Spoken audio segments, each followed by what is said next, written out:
कभी कभी बाहर से भी बच्चे आते हैं, वो आपके हॉस्पिटल में इलाज कराना चाहते हैं, लेकिन वो काफ़ी दूर होते हैं। वहाँ से आपके हॉस्पिटल तक की जर्नी कैसे आप उसे कन्वर्ट करते, कैसे बच्चों को आप सेफ लेकर आते हैं अपने?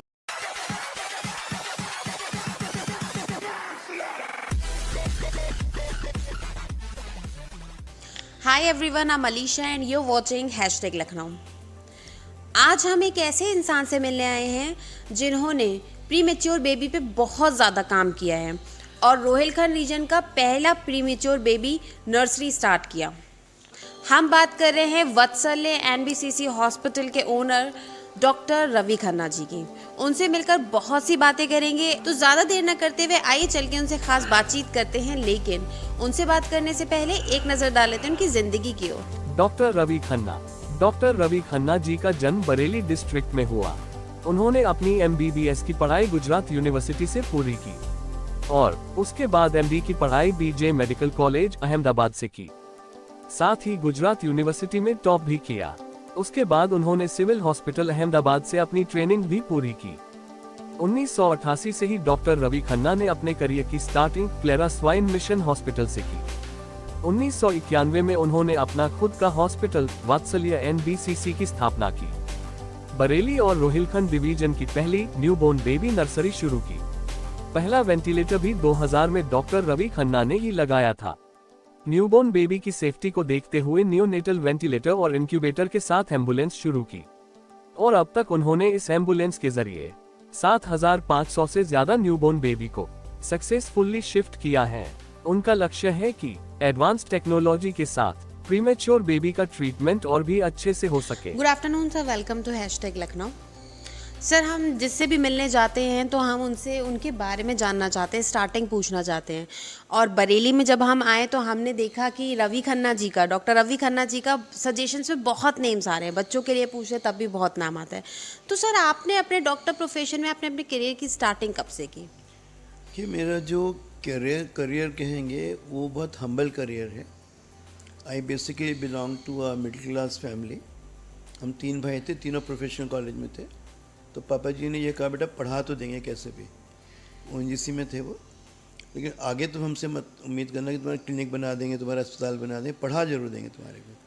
तो उसी हिसाब से हमने पढ़ाई करी अपनी। और जब मेडिकल कॉलेज में हमने पढ़ाई करी तो ये था कि बहुत ज़्यादा अच्छे से हमने पढ़ाई करी। और जहाँ लोग छुट्टियाँ लेते थे, मटर गश्ती करते थे, पिक्चर देखते थे, हमने पूरे 5 साल की पढ़ाई में 2 पिक्चर देखी थी खाली। और कोई भी छुट्टी हो, होली, दिवाली, उत्तरायण, वो 3 छोड़ दो जो वहाँ पतंग उड़ाई जाती गुजरात में। बाकी सब छुट्टियों में हमने जाकर गुजरात यूनिवर्सिटी लाइब्रेरी में हमने पढ़ाई करी। रात 2-3 बजे हम पढ़ते रहते थे। हमारा घर दूर था अस्पताल से, मेरे मेडिकल कॉलेज से अस्पताल से दूर था। हम साइकिलिंग करते थे जाने आने के लिए। तो अमूमन 22 से 25 किलोमीटर रोज़ की साइकिलिंग हम किया करते थे। तो ऐसे करके स्ट्रगल करते करते फिर हम पढ़ाई करते गए। वहाँ यूनिवर्सिटी में फिर हमने गुजरात यूनिवर्सिटी में हमने अहमदाबाद से किया हुआ है, हमने टॉप किया था। जब टॉप किया तो फिर ये हुआ कि आपको कोई भी ब्रांच मिल सकती थी, जो चाहे आप ले सकते थे। तो बेसिकली हम शुरू में गायनेकोलॉजिस्ट बनना चाहते थे, गुजरात में यही चलन था। यहाँ पूछा गया यूपी में, तो उन्होंने कहा कि नहीं, यहाँ तो कोई आपको दिखाएगा ही नहीं, यहाँ तो बहुत कंजर्वेटिव सोसाइटी है। वो आज भी है। तो फिर हमने अपने हिसाब से, अपने डील डॉल के हिसाब से हमने पीडियाट्रिक्स लिया। बच्चे मुझे वैसे भी शुरू से हमेशा अच्छे लगते रहे और मुझे लगा मेरे डील डॉल के हिसाब से मेरी ब्रांच बहुत अच्छी थी। And I do not regret it. तो इस तरह से हमने जो था, मैं बच्चों का डॉक्टर बन गया। और जब मैं बरेली में, मेरे को जॉब मिली, पहली जॉब। और जॉब भी बड़े अजीब सी थी कि एग्ज़ाम हम दिए नहीं थे। यहाँ पे पोस्ट खाली हो गई, यहाँ क्लेरा स्वाइन मिशन हॉस्पिटल है, वहाँ पे पोस्ट खाली हो गई। हमने इंटरव्यू के लिए बुलाया गया, हम आए इंटरव्यू के लिए। उन्होंने कहा जितनी जल्दी हो सके आप ज्वाइन कर लीजिए। तो जैसे हमने ज्वाइन किया, मतलब जैसे एग्ज़ाम ख़त्म हुआ, तुरंत सामान उठा के, झोला उठा के गाड़ी में बैठ के यहाँ पे चले आए, रेलगाड़ी में बैठ के। सर, आपने अपनी करियर की स्टार्टिंग बताई, तो आपने गुजरात से अपनी पढ़ाई की डॉक्टरी की। तो आप चाहते तो गुजरात में भी कर सकते थे, अपना आगे करियर बना सकते थे, लेकिन आपने उत्तर प्रदेश को क्यों चुना और उत्तर प्रदेश में बरेली ही क्यों चुना? देखिए, मेरे पापा ओएनजीसी में थे तो उनका ट्रांसफरेबल जॉब था। तो हमने तो समझे घाट घाट का पानी पिए वाला हिसाब है। उनके इतने ट्रांसफ़र होते हैं, हमने 5 से 6 ट्रांसफ़र अपने स्कूल लाइफ में देखे हैं। हम सेंट्रल स्कूल के पढ़े हैं, केंद्रीय विद्यालय के। तो उन दिनों हम लोग गुजरात में थे, लेकिन मेरी जो जन्मभूमि है वो बरेली ही है और पुराना परिवार है हमारा। सावकारे में एक रोड भी है, लक्ष्मी नारायण खन्ना रोड, वो मेरे ग्रेट ग्रैंडफादर के नाम पे है। तो ये हमारा फंडा क्लियर था कि हम लौट के बरेली ही आएंगे, जो भी करेंगे हम लौट के अपने शहर में ही जाएंगे, क्योंकि यहाँ पे ज़रूरत हमारी ज़्यादा है और मुझे लगा यहाँ पे मान सम्मान भी ज़्यादा रहेगा। बड़े शहरों में कौन किसको पूछता है, कौन किसको जानता है। तो इस तरह से जब हमने अपनी पढ़ाई जब करी तो हमें यहाँ पे जॉब निकला बरेली के अंदर, तो हम तुरंत यहाँ पे अपीयर हो गए इंटरव्यू के लिए। और आपको जान के आश्चर्य होगा कि हमारी शुरुआत की जो सैलरी थी वो 2100 रुपये पर महीने की थी। एमडी डॉक्टर होने के बाद 2100 पर मंथ की थी। और जब हमने 3.5 साल मिशन हॉस्पिटल में यहाँ पे काम किया तो 3500 रुपये हमको पर मंथ मिलते थे। मिशन से हमारा इससे जुड़ाव ये था कि हम मिशन में ही पैदा हुए थे और हम थोड़ा अपने समय से पहले पैदा हो गए थे और पैदा होने के हम समय सबसे छोटे भी बहुत पैदा हुए थे। उस ज़माने में मिशन में ही नर्सरी हुआ करती थी, तो जैसे तैसे वो किया तो वहाँ फिर थोड़ा इन्फेक्शन वगैरह फैल गया तो मेरी नानी घर पे उठा के ले आई थी हमें। फिर उन्होंने, नानी ने हमारी बड़ी सेवा करी, उन्होंने हमको बचाया। अब तो नानी जी रही नहीं, पर उनकी वजह से ही हम आज आपके सामने ज़िंदा बैठे हुए हैं। तो उन्हें फायों में रख के और करके जैसे भी करके उन्होंने हमको बचा लिया कैसे भी। तो हम मिशन में पहुंच गए, उसी अस्पताल में जहाँ पैदा हुए थे, जहाँ हम नर्सरी में रहे थे। और शुरू के दौर में तो काफ़ी स्ट्रगल था मेरा, क्योंकि कुछ था ही नहीं हमारे पास, तो बता रहे खाली हाथ आए थे हम। फिर जैसे जैसे हमने वहाँ पे काम किया, थोड़ा थोड़ा करके लोगों ने हमको जानना शुरू किया। लेकिन ये था कि फंडा शुरू से लाइफ में क्लियर था कि मेहनत तो करनी पड़ेगी। हमने पढ़ाई में करी थी, तभी हमने यूनिवर्सिटी में टॉप कर लिया, हमने यहाँ भी वही रखा हमने। तो मरीजों पे मेहनत बहुत करते थे, आज भी करते हैं, उसमें तो बहुत ही करते हैं। कि उस ज़माने में देखिए, हम बताएं एग्जांपल के लिए, आजकल मॉनिटर्स आ गए हैं, तो मॉनिटर में लगातार दिखता रहता है बच्चे की नर्व्स क्या है, बच्चे की ब्लड प्रेशर क्या है, ECG क्या है, सब दिख रहा है। उस ज़माने में मॉनिटर्स नहीं हुआ करते थे और बच्चों के तो बिल्कुल नहीं होते थे। तो हम ही खुद मॉनिटर थे। कोई बच्चा सीरियस होता, वो ICU में एडमिट होता, हम वहीं पे पड़ोस में रूम लेके, वहाँ पे प्राइवेट रूम लेके उसमें रुक जाते थे। और सिस्टर का काम था वहाँ पे, हर 1.5 से 2 घंटे पे हमको जगाएंगी वो कि डॉक्टर चल के बच्चा देखिए। हम जाएंगे, बच्चे को देखेंगे, ऑब्जर्व करेंगे, जो नोट्स लगाना है, जो भी बच्चे में उनको बदलाव करना है हम करेंगे, और फिर हम आके 1.5-2 घंटे की नींद ले करते थे। तो ऐसे करके बच्चे को जल्दी, मतलब ये कितना मेहनत करेंगे ना तो बच्चे बच जाया करते थे। तो उससे धीरे रेपुटेशन फैल गई, मेहनत तो बहुत कर रहे हैं, बाकी हमारी किस्मत। तो वो एक धीरे धीरे बना। और हम, मेरा मतलब अभी भी है, मेरे को लगता है कि एज ए डॉक्टर जो भी कर सकते हैं एक मरीज़ के लिए करना चाहिए। फिर नहीं अच्छे होते हैं या कोई दिक्कत होती है, वो भगवान जी की मर्ज़ी है, ऊपर वाले की मर्ज़ी है।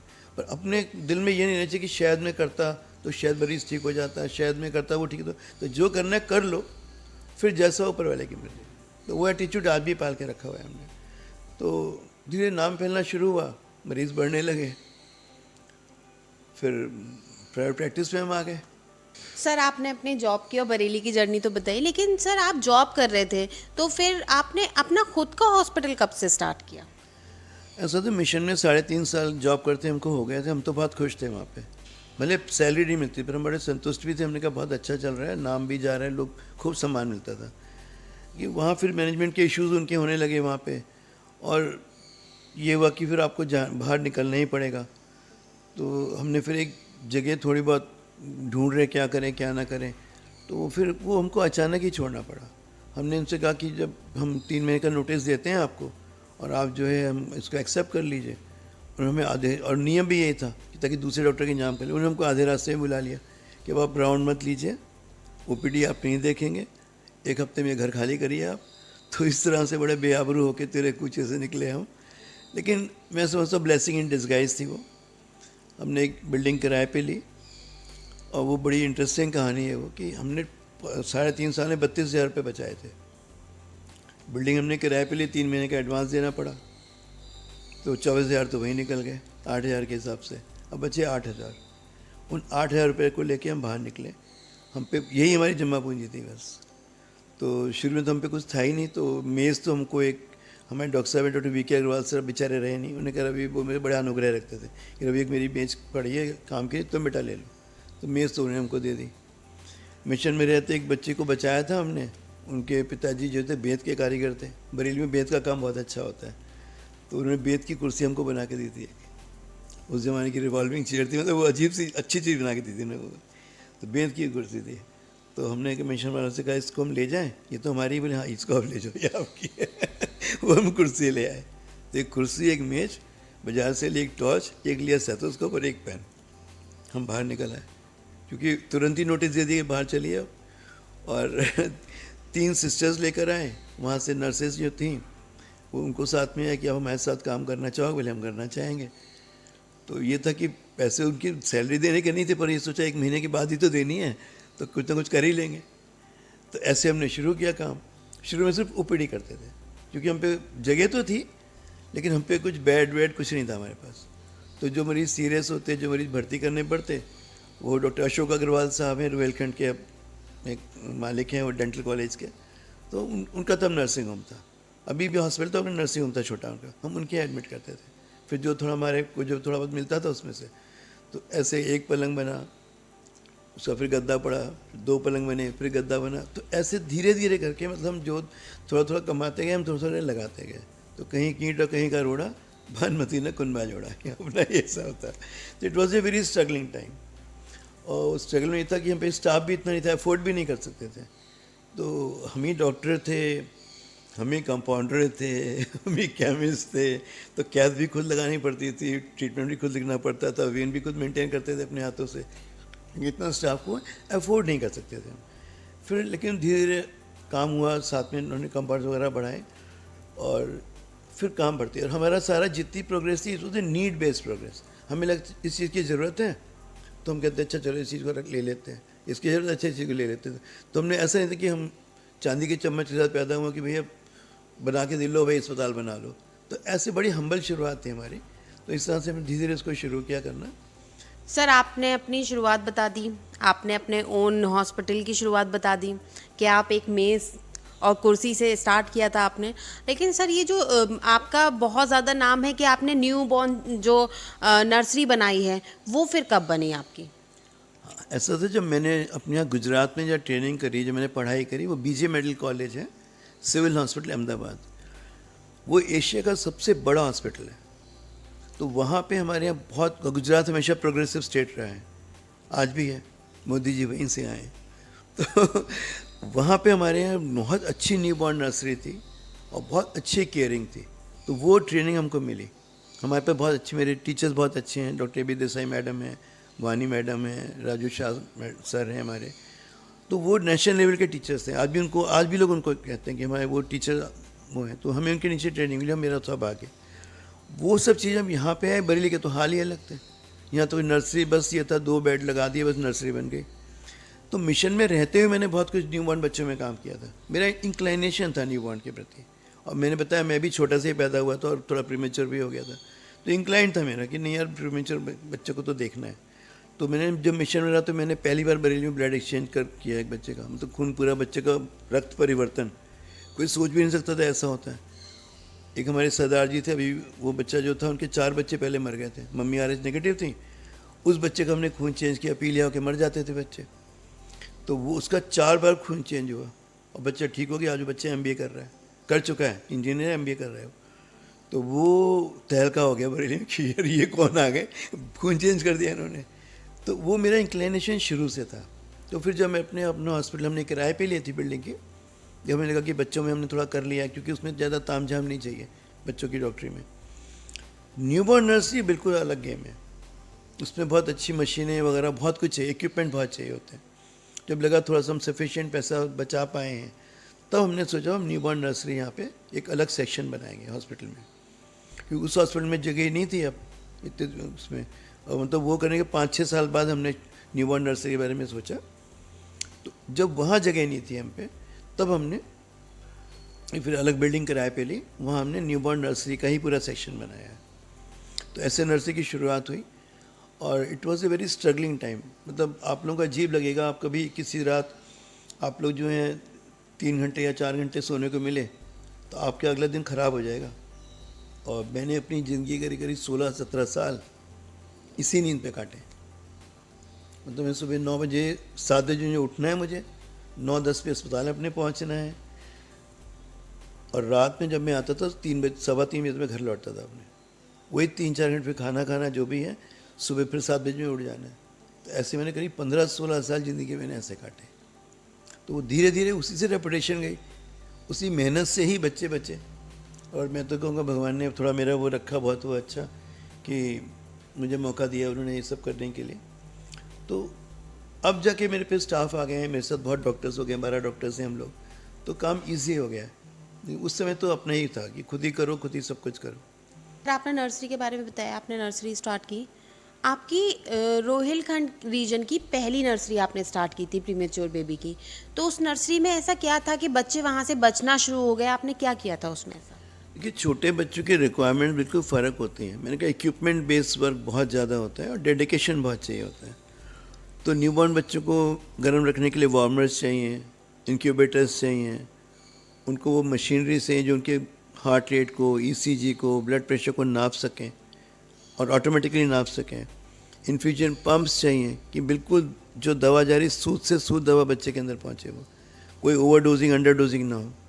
और स्टाफ चाहिए, रेशियो चाहिए कि 2 बच्चों पे 3 बच्चों पे एक स्टाफ होना ही होना चाहिए, तब वो न्यूबॉर्न केयर बन के आती है। इन्फेक्शन कंट्रोल मेजर्स जो होते हैं बड़े इंपॉर्टेंट है कि बच्चों को 2 मिनट तक संक्रमण लग जाता है और बड़ा आदमी एक बार को इन्फेक्शन हो जाए तो नहीं झेल पाता। ये तो छोटे छोटे बच्चे हैं, इनको तो एक संक्रमण लगा तो इनकी तो समझिए बिल्कुल जान की बाजी लग जाती है।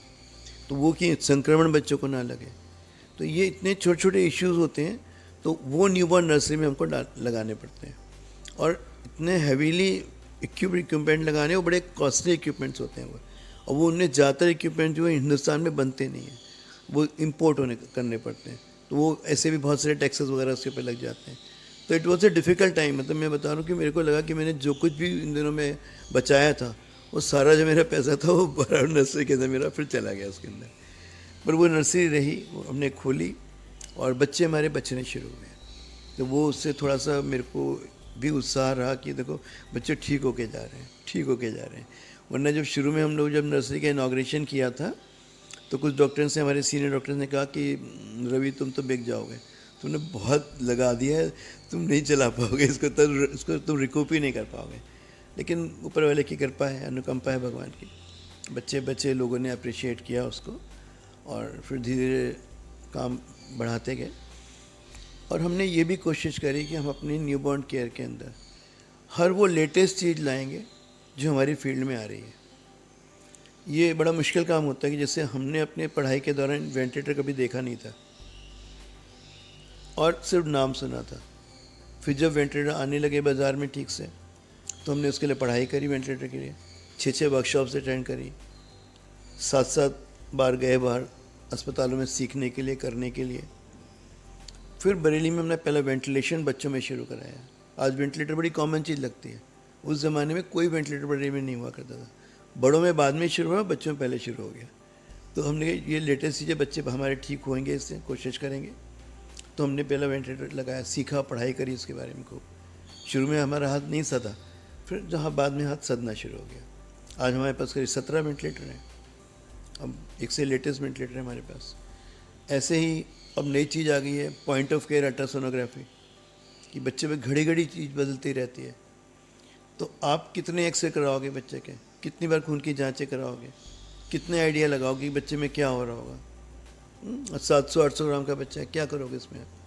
तो अब एक नई चीज़ है ये point of care ultrasonography. Ultrasound है, उस पर आप अल्ट्रासाउंड पे देखिए, बच्चे का हार्ट देख सकते हैं, उसके दिमाग की रगें देख सकते हैं, कितना दिल अच्छे से काम कर रहा है वो देख सकते हैं, खून का प्रवाह कैसे जा रहा है सब देख सकते हैं, फेफड़ों में क्या हो रहा है अल्ट्रासाउंड पे सब देख सकते हैं। तो ये बड़ी बिल्कुल अभी इन थिंग है, बिल्कुल लेटेस्ट चीज़ है। तो इसका भी हमने 6 महीने का पूरा कोर्स किया है अभी, और अब मेरे दूसरे डॉक्टर्स भी इन कोर्स को हम उनसे करवा रहे हैं। तो ऐसे करके धीरे प्रोग्रेस बढ़ते गई।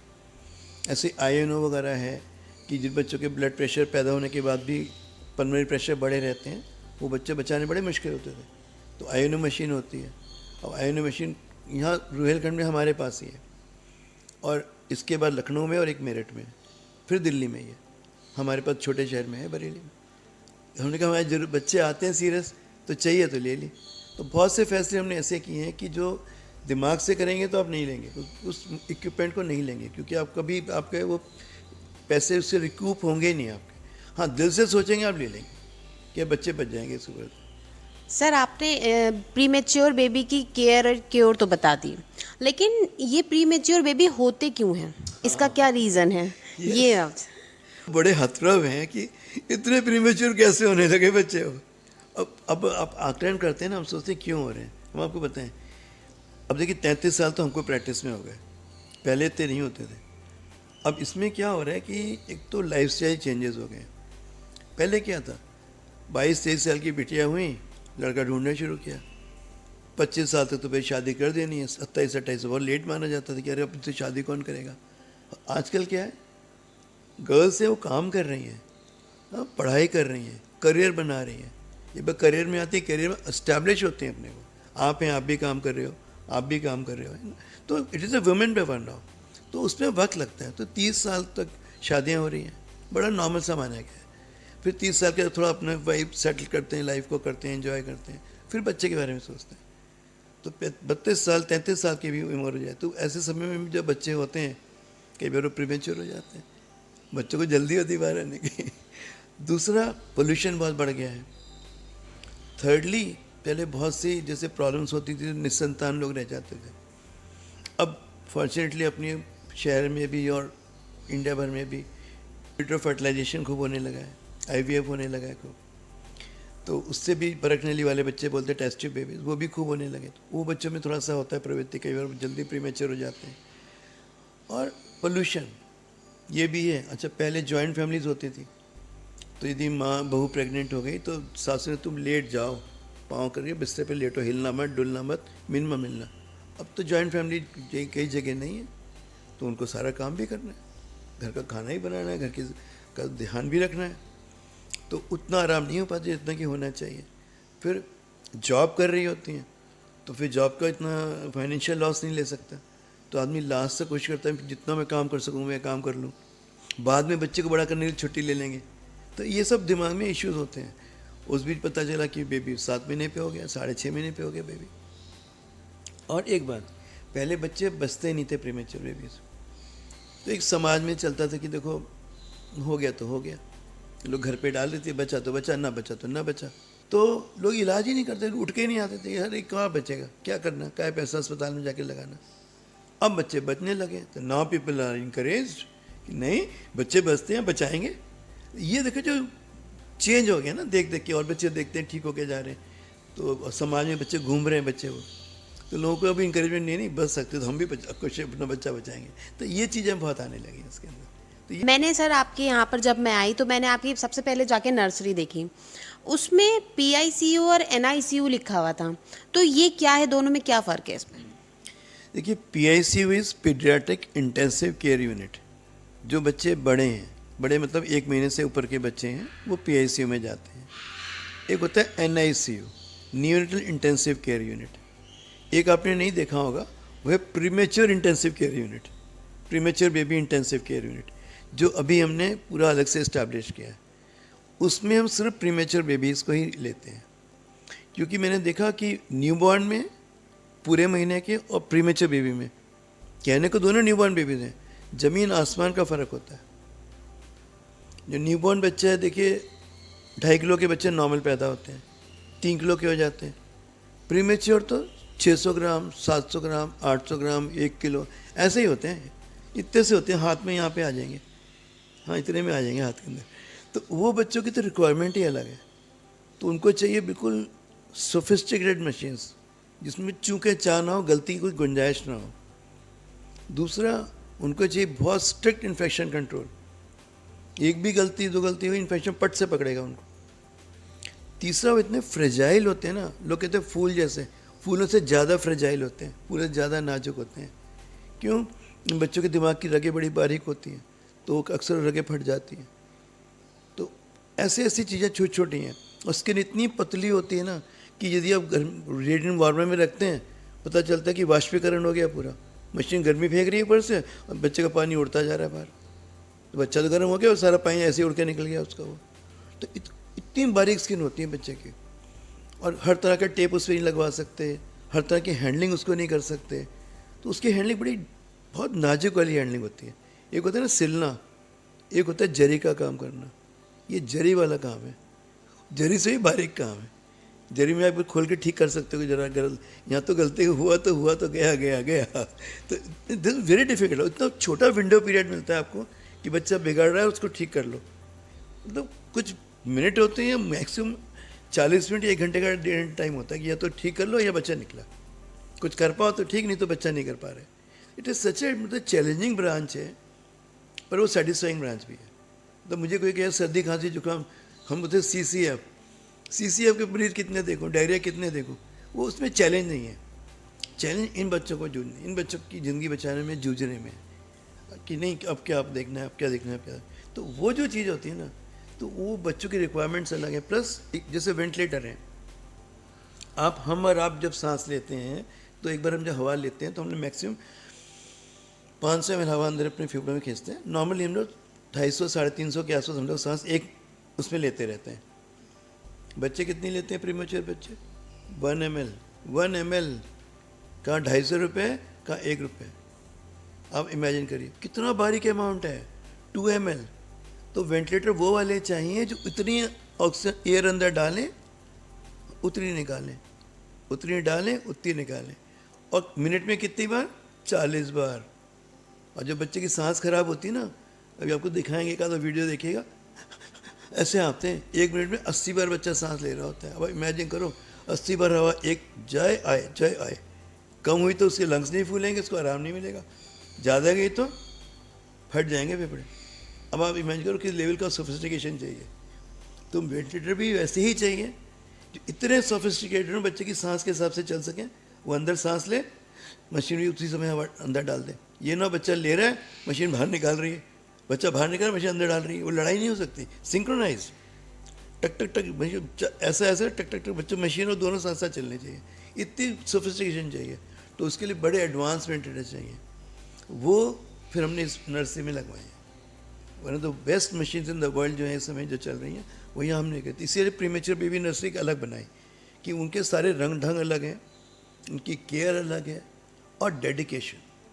हर स्टाफ उसमें काम नहीं कर सकता, क्योंकि वो बिल्कुल विजिलेंट, क्योंकि ऐसे बच्चे भी आते हैं प्रीमेच्योर, वो सांस लेना भूल जाते हैं। अब इमेजिन करिए आधे घंटे बच्चा 4-5 बार सांस रोकता है। अरे मेरे तो ऐसे ऐसे हीरे आए हैं, मैं कहूँगा कि वो 1 घंटे में 16 बार सांस रोकते थे। और आप इमेजिन करो उस नर्स का जो पूरी रात बिस्तर पे खड़ी रहती है, और बच्चा सांस होता है, बेटा सांस ले लो, बेटे सांस ले लो, बच्चे सांस ले लो, टिक आती हैं, फिर सांस लेना शुरू हो जाते हैं। तो इतनी मेहनत करने वाला स्टाफ चाहिए कि भैया टिक जाओ वहाँ पे, हम हटेंगे नहीं, भाई बचा के देंगे। तो वो लोग मेरे को बोलते हैं कि आपने बड़ा नाम है, बड़े बच्चे, मैं आपको सही बता रहा हूँ, नर्सिंग स्टाफ होता है आपकी जान, जो आपके पीछे भी, आपके सामने डर के सब करेंगे, आपके पीछे भी दिल से करता है, वो बचाता है। हम उनको एक प्लेटफॉर्म देते हैं, काम तो वो लोग कर रहे होते हैं ना। तो that is a grass root worker, जिसकी वजह से बच्चों की केयर होती है, ये सब किया जाता है। आई एम फॉर्चुनेट, मेरे पे उस तरह के मुझे बच्चे मिले हैं जो स्टाफ हैं, हाथों से हमने अपने ट्रेन किया हम लोग, क्योंकि न्यू बॉर्न का काम डिफ़िकल्ट है, लोगों को नहीं पता होता है। हम उनको अपने हिसाब से ट्रेन करते हैं, शुरुआत से लेके उनको सिखाते हैं चीज़ें। तो इस तरह के हम लोग काम करते हैं। इसलिए प्रीमेच्योर बेबी नर्सरी का कंसेप्ट अलग ही हुआ, उनकी ज़रूरतें अलग हैं। इनफैक्ट जो उनकी हवा भी नर्सरी में आती है, हमारी सब नर्सरी में, इन बच्चों में तो मैं आपको अलग से बताऊँगा, जो इनकी हवा भी होती है अंदर की, घंटे में 6 बार चेंज होती है, और हर बार हवा बाहर जाती है।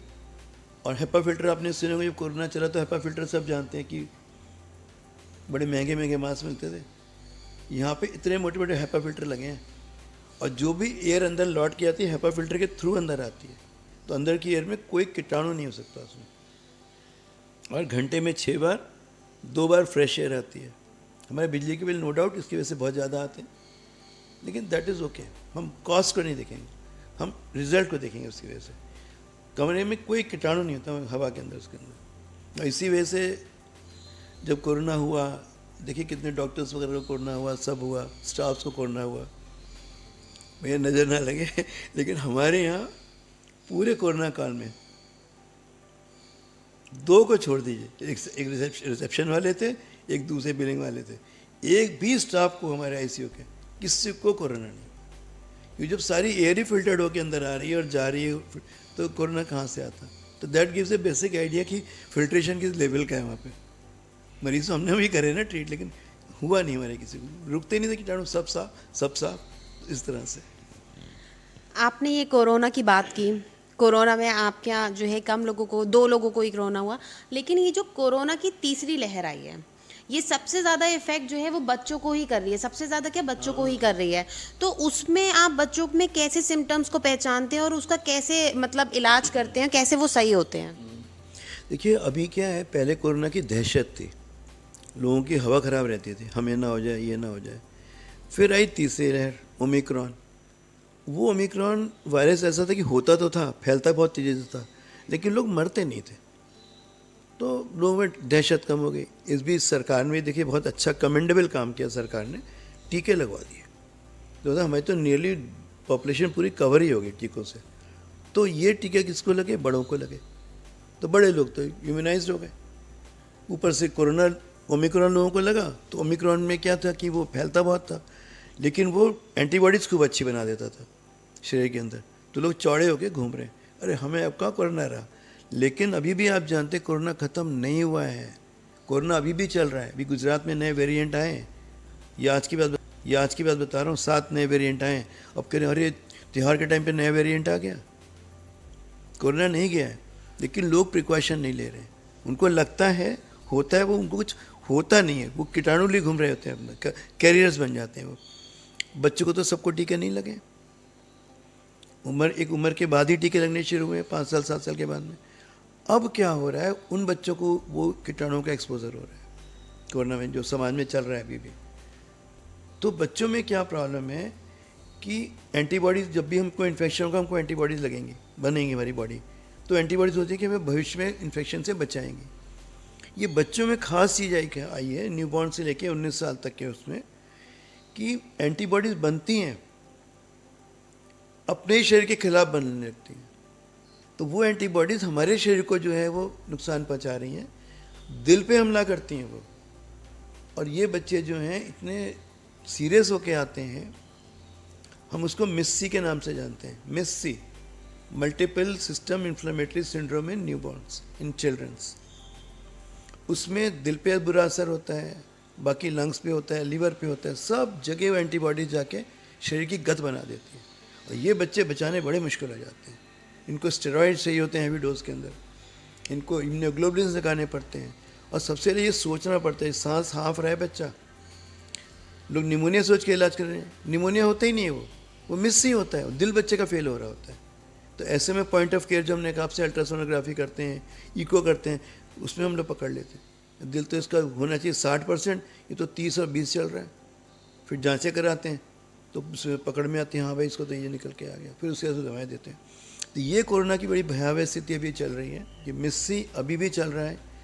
फिलहाल मेरे यहाँ बच्चे दो बच्चे हैं अभी मिस्सी के, अभी पढ़े, और एक टाइम पे तो 8-8 बच्चे मिस्सी के पढ़े थे। अब इमेजिन करिए क्या भयावह स्थिति है इसके अंदर, और बचाना मुश्किल हो जाता है ऐसे बच्चों को। सर आपने भी बताया कि आप जो है बच्चों को काफ़ी अच्छे से क्योर करते हैं, अपने स्टाफ को भी बहुत ज़्यादा ट्रेन करते हैं इस चीज़ के लिए कि बहुत अच्छे से प्री मैच्योर बेबी को देखें। तो सर आपके हॉस्पिटल में प्री मैच्योर बेबी के बचने का रेशियो रेट क्या है, कैसे आप मतलब कितने बच्चों को बचा चुके हैं अब तक? टचवुड बोलते हैं अपने, मेरे यहाँ बच्चे अच्छे सर्वाइव हो रहे हैं, और रिसेंटली तो 550 ग्राम का बच्चा भी मेरे यहाँ से ठीक होके गया है, तो वो भी एक यूपी के लिए और इंडिया के लिए बड़ी बात थी वो, और वो बड़ा भी हो गया है, उससे मिलवाएंगे आपको।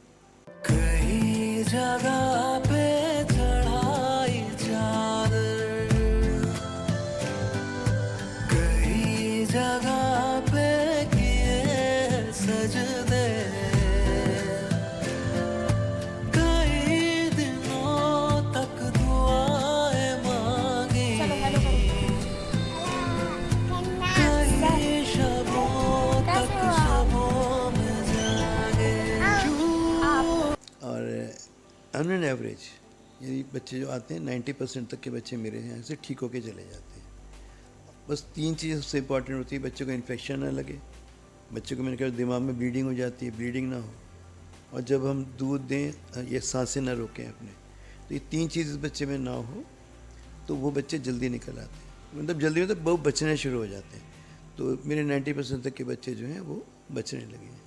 सर आपने तो बता दिया आपके नर्सरी के ज़रिए से काफ़ी बच्चे ठीक होकर गए हैं, और लेकिन सर ये होता है कभी कभी बाहर से भी बच्चे आते हैं, वो आपके हॉस्पिटल में इलाज कराना चाहते हैं, लेकिन वो काफ़ी दूर होते हैं, वहाँ से आपके हॉस्पिटल तक की जर्नी कैसे आप उसे कन्वर्ट करते, कैसे बच्चों को आप सेफ लेकर आते हैं अपने हॉस्पिटल? ये आपने जो क्वेश्चन पूछा ना, मेरे दिल की बात आपने पूछ ली। देखिए, हमने जब नर्सरी शुरू करी तो हमने बड़ी जल्दी रियलाइज़ कर लिया कि बच्चा सीरियस है, बच्चा कम दिन का है, बच्चा देर से रोया है, उसकी हालत ख़राब हो रही है, और बच्चा यहाँ से 200 किलोमीटर दूर है, 150 किलोमीटर दूर है। वो मेरे अस्पताल में आते आते कुछ न 3-4 घंटे तो लग ही जाने हैं उसने आते आते। वो 3-4 घंटे कैसे सर्वाइव करेगा बच्चा वो? और अक्सर होता था, वहाँ से बच्चे चलते थे, उतनी खराब हालत में नहीं होते थे, और आते थे इतने ख़राब हो जाते हैं यहाँ तक कि करें तो भाई क्या करें। तो उसका आंसर एक ही था कि जो बच्चे ड्यूरिंग ट्रांसपोर्टेशन जो बच्चा आ रहा है, जो बीच का जो वक्त है, वो ट्रांसपोर्टेशन उसका सेफ हो जाए, वो सेफ ट्रांसपोर्टेशन हो, बच्चा यहाँ पे आ जाए ठीक, मतलब सही हालत में हम पे पहुँचे ताकि उसमें हम कुछ कर पाएँ। तो फिर हमने एक सोचा कि ट्रांसपोर्टेशन सिस्टम अब इवॉल्व करें, अपना एक ऐसा सिस्टम बनाएं जो बच्चों को हम ट्रांसपोर्ट कर सकें यहाँ पे safely. Newborn transport is a बिल्कुल अलग ही ब्रांच। आपको कार्डियक एम्बुलेंसेज मिल जाएंगी, न्यूबॉर्न एम्बुलेंस को आपको कहीं नहीं मिलेगी।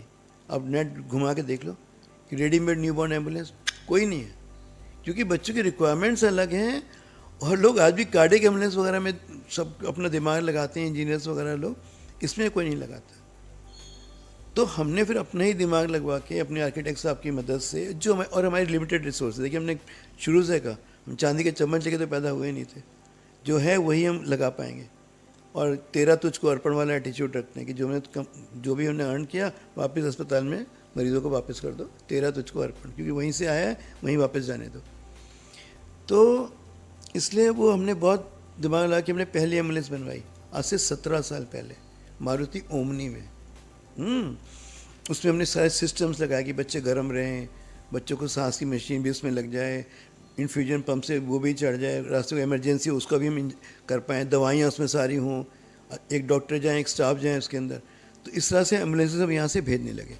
किसी का कोई प्रीमेच्योर बेबी हो गया कि डॉक्टर साहब मेरे यहाँ 90% बच्चों वाले डॉक्टर ही भेजते हैं कि उनके यहाँ हो रहे होते हैं, उनको लगता है बच्चा सीरियस है, अब आगे जाना पड़ेगा, तो वो कैसे बेचारे भेजें कि डॉक्टर साहब अपनी नर्सरी में है, यहाँ पे जो भी फैसिलिटीज़ हैं अब वहाँ पे इतना करो, हम यहाँ से गाइड कर रहे हैं आपको, आप ये सब करते रहो, हम ये बता रहे हैं इतना करो, हम यहाँ से एम्बुलेंस भेज रहे हैं। एम्बुलेंस जाती है, उसमें सारे इक्विपमेंट लगे हुए हैं, वो चलती हुई नर्सरी है हमारी, वो जो नर्सरी में है वो उसमें है, सब कुछ है उसमें, और साथ में डॉक्टर जाते हैं, वो फिर जाके वहाँ पे अटेंड करते हैं और फिर बच्चे को सेफ लेके यहाँ पे आते हैं।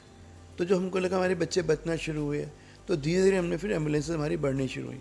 आज मेरे पास 5 एम्बुलेंसेज हैं, और अब तो और अच्छा हो गया। पहले ज़माने में देखिए हम पे टेलीफोन कॉल भी नहीं थे ना, अब तो वीडियो पे देख लो, तो बच्चा आता है वीडियो कॉल आनी शुरू हो जाती है बच्चे के बारे में। इतना आसान हो गया मैनेज करना, क्योंकि पूरे रास्ते उनको गाइड करते रहो, ऐसा कर लो, अच्छा ऐसा कर लो, ये वो जो कोई आपके सामने बच्चा दिख रहा है। तो इस तरह से हमारे बच्चे खूब बचे। इस समय हमने, मैं समझता हूँ, मोर देन शायद 10,000 से ऊपर हमने बच्चे ट्रांसपोर्ट करें हैं, और छोटे छोटे बच्चे ट्रांसपोर्ट करें हैं, 500 ग्राम 600 ग्राम ऐसे बच्चे। और सबसे लॉन्गेस्ट ट्रांसपोर्ट हमने करा है यहाँ से लेके चंडीगढ़। बरेली से एक बच्चा था, चंडीगढ़ हमको रेफ़र करना पड़ा, वो सरदार जी लोग थे वहाँ के थे, वो लोग बोले वहाँ लेके इलाज करेंगे, दिल की प्रॉब्लम थी, बहुत डर रहे थे हम लोग। वहाँ भी बच्चा सही पहुँच गया हमारा तो उससे कॉन्फिडेंस हमारा बढ़ गया।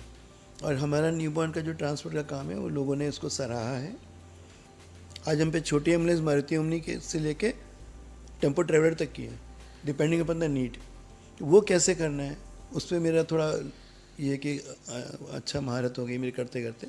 लेकिन ये हुआ कैसे? सब हुआ तो ईश्वर की अनुकंपा से, लोगों के सहयोग से और लोगों के विश्वास से। आज यदि कोई लोग कहते हैं कि नहीं हमें डॉक्टर साहब को ही दिखाना है, उनके यहाँ पे लेके जाना है, तो वही तो हमारी मोटिवेशन पावर है।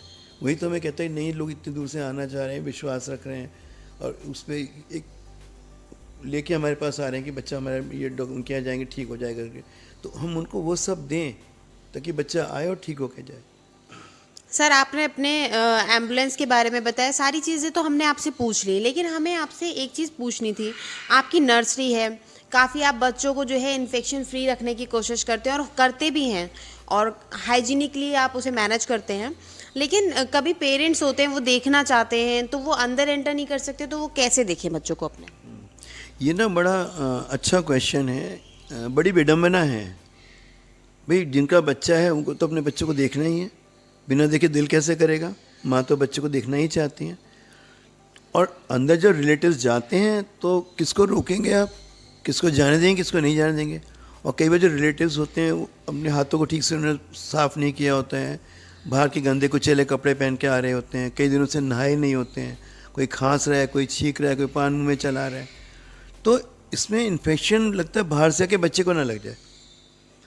रोको तो मुसीबत, कुछ बच्चे को हो गया खुदा ना खासा अंदर, तो कहेंगे यार पता नहीं आप अंदर क्या कर रहे थे, इलाज कर भी रहे थे कि नहीं कर रहे थे, मेरे बच्चे को डाल रखा था खाली आपने। और जाने दो तो दूसरी मुसीबत कि बच्चा अच्छा आया नहीं था, इन्फेक्शन लग गया वाकई उसको। तो फिर हमने एक रास्ता निकाला। हमने जो अपनी नर्सरी बनाई है, ये क्या बोलते हैं 24 घंटे का दरबार टाइप की नर्सरी बनाई है। हमने नर्सरी में सारे तरफ शीशे लगा दिए और बाहर हमने एक लॉबी बनाई। आप शीशे पे खड़े होकर, आपका बच्चा अंदर है, आप शीशे पे खड़े होकर 24 घंटे अपने बच्चे को देखो, जितना चाहो देखो, जितने लोग देना चाहो देखो, तो अंदर आने की ज़रूरत नहीं है। और बच्चा बिल्कुल सामने है, जब हम और आप बैठे इतने पास से बच्चे को आप देख रहे हो, तो इससे ज़्यादा क्लोजनेस और क्या पाओगे आप, है ना? उनको भी दिखता रहता है, हमको भी लगा कि इसमें बड़ा पेशेंट सेटिस्फेक्शन बहुत रहता है। जब मन हुआ उठ के चले आए, बार बार के टोक तो नहीं रहे हम, पेशेंट से खाली कन्फ्रंटेशन तो नहीं कर रहे कि नहीं अंदर नहीं जाने देंगे, लिया चिट्ठी लॉ डॉक्टरी करो, वो सब कुछ नहीं करना पड़ रहा। और ही इज़ वेरी हैप्पी, बच्चा सीरियस भी है, वो देख रहे हैं मेरा बच्चा सीरियस हुआ, कितने इसके पीछे मेहनत की जा रही है, इसका बहुत फ़र्क पड़ा हम लोग को। और हाँ, माँ को हम अलाउ करते हैं। देखिए हम रूल तोड़ते हैं, मम्मी जब आती हैं बच्चे को देखने के लिए, उनको फिर एक स्टाफ जाता है उनके साथ, वो पूरा उनको स्क्रब कराता है, पूरा बताता है, समझाता है उनको पूरा, वो क्या करना है क्या नहीं करना है, मास्क पहनाता है उनको।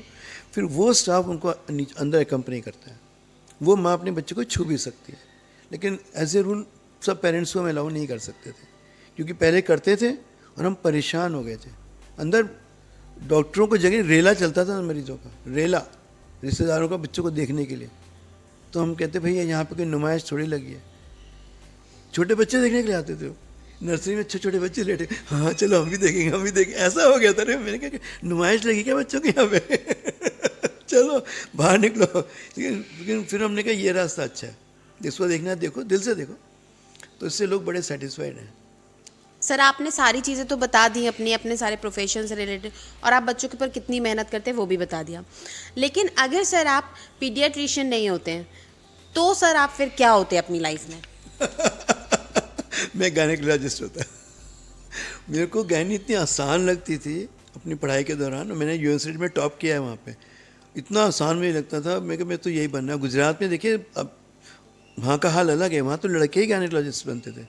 हमने यहाँ पूछा कि हमको अच्छी लगती है उस ब्रांच में चले जाएँ, यहाँ बोला तुम्हें कोई दिखाएगा नहीं, यहाँ पे कोई लेडी तुम्हारे पास दिखाने नहीं आएगी। और मैं बता रहा हूँ 33 साल हो गए, बाखुदा आज भी वही स्थिति यहाँ चल रही है कोई दिखाने नहीं आएगा कि मेरे गायनेकोलॉजिस्ट को बहुत मुश्किल फील्ड है। तो हम गायनेकोलॉजिस्ट होते, पर अब देखिए किस्मत जो बना दे, हम पीडियाट्रिशियन बन गए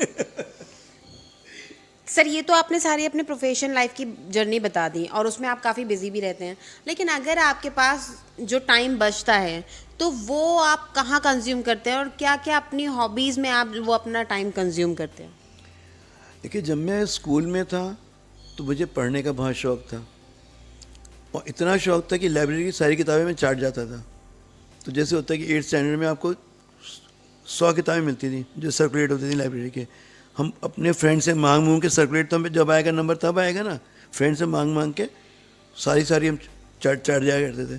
तो लाइब्रेरियन परेशान हो कि तुमको हम क्या दें पढ़ने के लिए, तो हम जाकर प्रिंसिपल से लड़े आए थे कि हम क्या करें, हमने सब किताबें पढ़ ली, तो हमको दूसरी किताबें ला के दो। तो हमने कहीं इसको शौक़ है तो उसको पढ़ने को दो आप। फिर कलकत्ता में कहते हैं नेशनल लाइब्रेरी हमारे, हम कलकत्ता में ही पढ़े हैं, तो वो नेशनल लाइब्रेरी थी हमारी, वहाँ हमने बहुत पढ़ा जाके, वो बच्चों का अलग सेक्शन था वहाँ पे। कॉलेज में आए, मेडिकल कॉलेज में नावल पढ़ने का भी शौक़ था। तो नावल ऐसे पढ़ते थे कि हमने यदि नावल उठा लिया, हम तब तक पढ़ते हैं जब तक उसको ख़त्म नहीं कर देंगे। फिर वो चाहे वो 15 घंटे लगे या 16 घंटे लगे, हम लगते पढ़ते चले जाते नावल को और निपटा के हटते थे। अगली बार हमने हमारी एक आदत थी पढ़ने की। फिर वो पढ़ाई का लोड बहुत बढ़ता चला गया, तो आने शौक धीरे धीरे ख़त्म होते चले गए। मतलब फिर पढ़ाई, मेडिकल की पढ़ाई इतनी ज़्यादा होती है, इतनी किताबें होती हैं और इतना अल्लाह याद करना पड़ता है, लगता है क्या पढ़े, कितना चढ़े, लगता है हम बिल्कुल किनारे बैठे हैं, आगे सागर लहरा रहा है, हम जानते क्या हैं, हम कुछ नहीं जानते, ऐसा लगता है देखने में। अभी भी लगता है, हम क्या बहुत लोग ज्ञानी वानी कुछ नहीं, लगता है किनारे पे कंकड़ भीन रहे हैं, ज्ञान का सागर तो वहाँ पड़ा हुआ है। हम लोग पढ़ाई बहुत एक्सटेंसिव, और रात भी पढ़ना पड़ता है डॉक्टर को। तो फिर वो पढ़ाई का नॉवल वगैरह वाला शौक तो ख़त्म हो गया, किताबें पढ़ने का शौक लग गया, तो मेडिकल किताबें पढ़ने लगे, वो शौक होने लगा। अब ये था कि बचपन में कुछ शौक होते हैं पूरे नहीं होते हैं, तो बचपन में थोड़ा जानवर पालने का, चिड़िया विड़िया पालने का शौक था। पर हम कोलकाता में थे उस समय, हमारे घर में इतनी जगह नहीं थी, इतनी अफोर्डेबिलिटी भी नहीं थी कि हम ऐसे चिड़िया विड़िया खरीद सकें। तो उस समय हम जाके देखने जाते थे, किसी यहाँ पंछी देखने जाया करते थे। फिर जब बड़े अपना काम हो गया, ऊपर वाली कृपा से ठीक है, तो हमने थोड़ी चिड़ियाँ कोरोना काल में थोड़ी बहुत हमारे पे आई, हमने उनको पाला। हम पेट बर्ड्स ज़्यादा रखते हैं, वाइल्ड की जगह पेट बर्ड रखते हैं, जो आपको जानते हैं। तो वो पेट बर्ड्स हमने रखे, फिर धीरे धीरे वो शौक बढ़ा हमारा। तो हम पे काफ़ी पेट बर्ड्स हैं, अब वो हमें पसंद करते हैं, हम उन्हें बहुत पसंद करते हैं। तो उनके साथ हम टाइम पास करते हैं। यार हमें देखिए अच्छा लगा कुछ, चलो आओ, हो गए बहुत शौक। सर आपकी बर्ड्स अच्छा लगा और आपसे बात कर भी बहुत अच्छा लगा, और आपने हैशटैग लखनऊ को अपना कीमती वक्त दिया, उसके लिए आपका बहुत बहुत शुक्रिया सर।